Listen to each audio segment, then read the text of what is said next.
ताजमहल। ये नाम सुनते ही आंखों के सामने मोहब्बत की एक खूबसूरत तस्वीर आ जाती है। पर क्या ये सिर्फ एक मोहब्बत की निशानी है?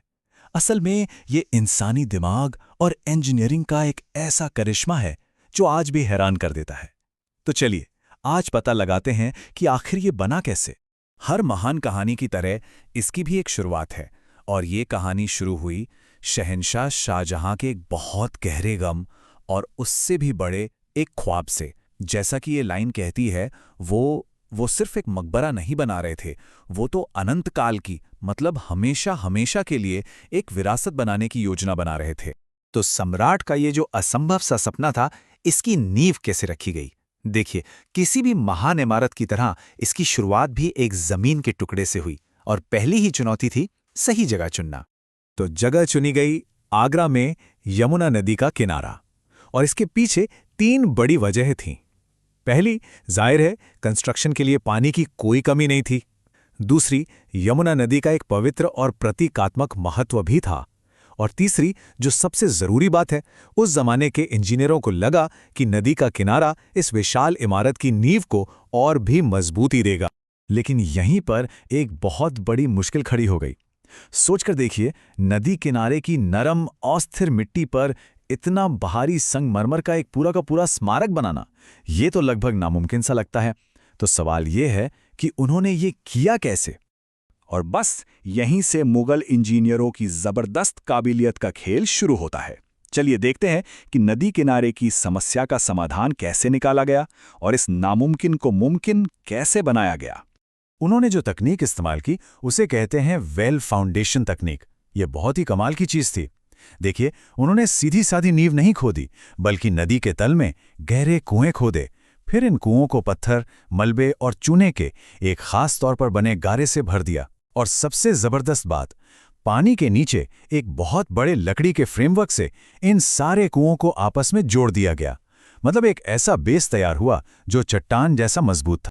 और इस तकनीक का नतीजा ये है कि आज भी लगभग 400 साल गुजर जाने के बाद भी वही नींव ताजमहल को पूरी मजबूती से संभाले हुए है। ये उस जमाने की इंजीनियरिंग का एक जीता जागता, हैरान कर देने वाला सबूत है। तो चलिए, नींव तो मजबूत बन गई, लेकिन अब बारी थी जमीन के ऊपर एक संगमरमर का पहाड़ खड़ा करने की। देखते हैं कि इस चमत्कार के लिए सामान कहां से जुटाया गया और इसे बनाया कैसे गया। और ये कोई छोटा मोटा लोकल प्रोजेक्ट नहीं था, ये तो एक ग्लोबल एफर्ट था, एक वैश्विक प्रयास। सफेद संगमरमर तो आया भारत के मकराना से, लेकिन जेड और क्रिस्टल मंगवाए गए चीन से। लैपिस लाजुली आया अफगानिस्तान से, तो फिरोजा तिब्बत से। मतलब पूरी दुनिया से बेहतरीन चीजें इकट्ठी की गई थीं। अब सवाल ये है कि इतना भारी संगमरमर और ये सारे कीमती पत्थर साइट तक पहुंचे कैसे? इसके लिए 1000 से ज्यादा हाथियों का इस्तेमाल किया गया था। 1000 हाथी! जरा सोचकर देखिए वो नजारा कैसा रहा होगा। अब बात करते हैं ताजमहल के सबसे शानदार हिस्सों में से एक की, उसके गुंबद की। ये असल में एक डबल डोम है, मतलब 2 गुंबद हैं, एक के अंदर एक। अंदर वाला छोटा गुंबद मकबरे के अंदर की खूबसूरती और आवाज के लिए बनाया गया था, ताकि आवाज गूंजे। और जो बाहर वाला विशाल गुंबद हमें दिखता है, वो इमारत को उसकी भव्यता, उसकी वो आइकॉनिक ऊंचाई और आकार देने के लिए था। क्या कमाल का बैलेंस है ना? इतने बड़े गुंबद को बनाने के लिए जाहिर है एक बहुत बड़ा मचान, मतलब स्कैफोल्डिंग बनाया गया होगा। अब उसे हटाने को लेकर भी एक बड़ी दिलचस्प कहानी है। कहते हैं कि ऐलान कर दिया गया कि कोई भी आकर मचान की ईंटें अपने घर ले जा सकता है। और बस फिर क्या था, लोगों ने पूरा का पूरा मचान एक ही रात में गायब कर दिया। मुगल इंजीनियरों की सोच सिर्फ खूबसूरती तक ही सीमित नहीं थी, वो सुरक्षा के बारे में भी सोच रहे थे। ताज की जो चारों मीनारें हैं ना, उन्हें जानबूझकर हल्का सा बाहर की तरफ झुकावा बनाया गया है। क्यों? ताकि अगर कभी कोई जबरदस्त भूकंप आए तो वो मीनारें मुख्य मकबरे पर नहीं, बल्कि उससे दूर बाहर की तरफ गिरें। मतलब कितनी दूर की सोची थी उन्होंने। तो ढांचा तैयार था, लेकिन अब बारी थी इसमें जान डालने की, इसे पत्थर की एक इमारत से एक जिंदा कलाकृति बनाने की। चलिए अब बात करते हैं पूर्णता की इस कला की। ताजमहल की दीवारों पर जो खूबसूरत फूलों के डिजाइन हैं, वो कोई पेंटिंग नहीं है, वो पिएट्रा ड्यूरा नाम की एक कमाल की तकनीक है।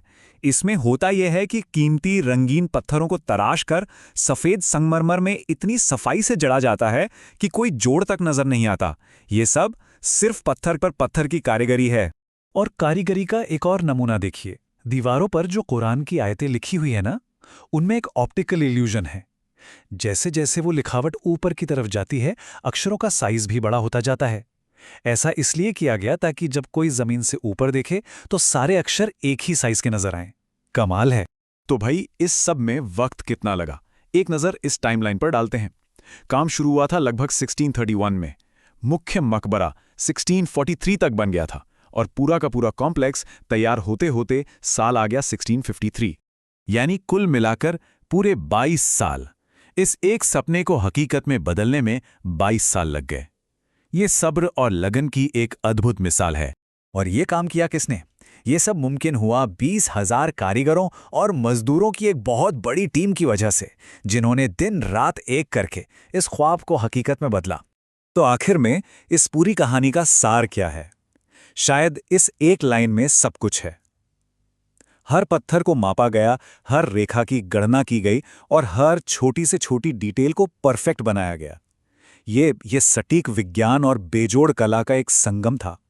और ये पूरी कहानी हमें एक आखिरी सवाल पर लाकर छोड़ देती है कि क्या ताजमहल सिर्फ मोहब्बत की एक निशानी है, या फिर ये इंसान की सोच और उसकी इंजीनियरिंग का एक ऐसा सबूत है जो कभी पुराना नहीं होगा? शायद ये दोनों ही है।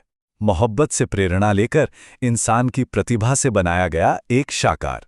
वैसे सोचने के लिए ये एक दिलचस्प सवाल है ना?